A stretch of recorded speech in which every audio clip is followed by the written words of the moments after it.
All right, so you did it. You filled out all the forms for life insurance, you hit that submit button, and now what? For most of us, what happens next is a total black box. So today, we're going to pull back that curtain on the underwriting investigation and show you exactly what's going on behind the scenes. So you're just waiting? Is there someone in an office just taking your application and stamping approved? Well, not quite. The moment you hit submit, a whole investigative process kicks off, and we're about to break down exactly what that looks like. So here's our game plan. We'll start with the underwriting deep dive. Then we'll get into your medical story, your lifestyle and financial picture. We'll cover your rights, which is super important. And then finally, how that big decision gets made. Right, let's get into it. The investigation itself. I want you to think of an underwriter less like a clerk and more like a risk investigator. They're really just trying to piece together a puzzle. See, your application, that's just the cover of the book. It's the most important piece for sure, but the underwriter's real job is to read all the chapters inside. They're using your application as a guide to build a complete, accurate picture of the risk they're being asked to insure. Let's move on to what is usually the biggest piece of that puzzle, your health history. This is where the investigation gets really detailed. The process kinda escalates. It all starts with what you put on the application. If that raises any flags, they might request something called an attending physician statement, or an APS. That's just a detailed report that comes directly from your doctor.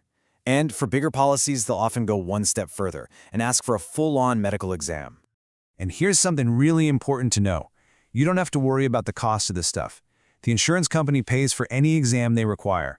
And, it's often more convenient than you'd think. It's not always a doctor, a paramedic or nurse can do it. Now, beyond your own doctor, underwriters have another major tool in their belt, the Medical Information Bureau, or MIB.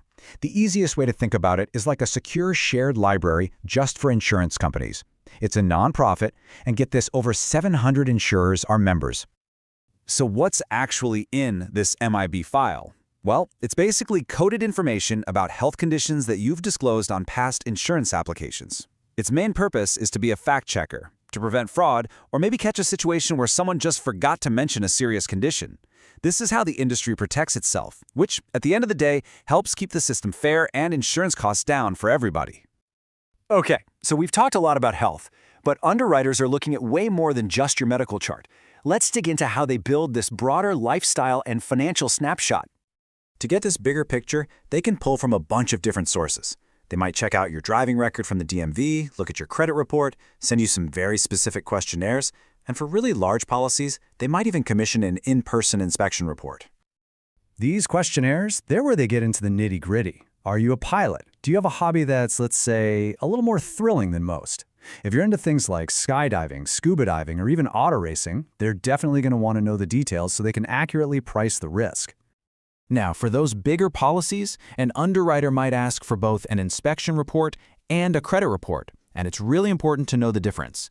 The inspection report is pretty broad. Investigators might actually interview your neighbors or coworkers about your character and lifestyle.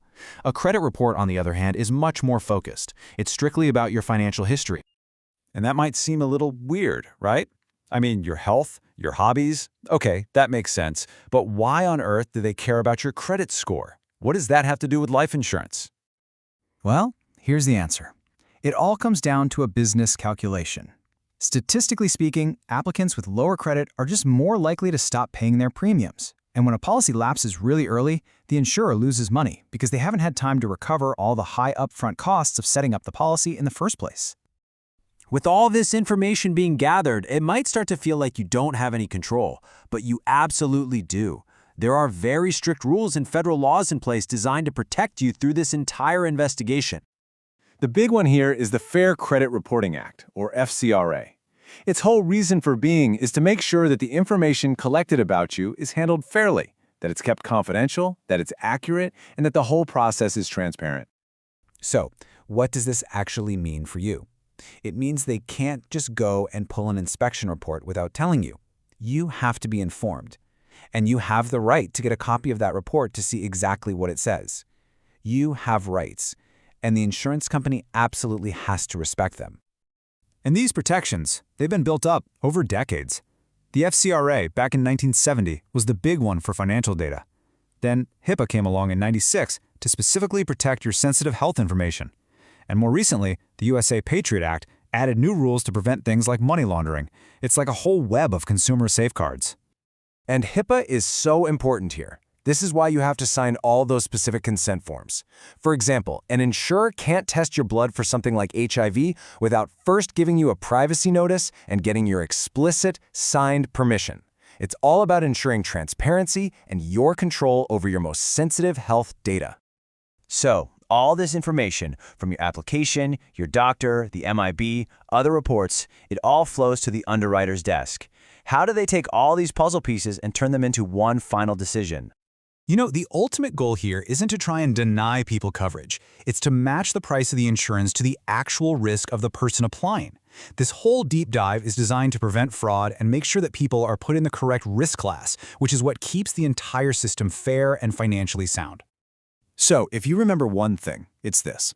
All of these different reports, exams, and questionnaires are all designed to build just one thing: a single, complete, and accurate picture of your individual risk. And that leaves us with one last pretty big question. We've seen just how deep this investigation goes. We understand why it happens. But knowing everything we know now, the real challenge for all of us is this. How do we strike the right balance between an insurer's very real need to assess risk and our own fundamental right to personal privacy? It's definitely something to think about.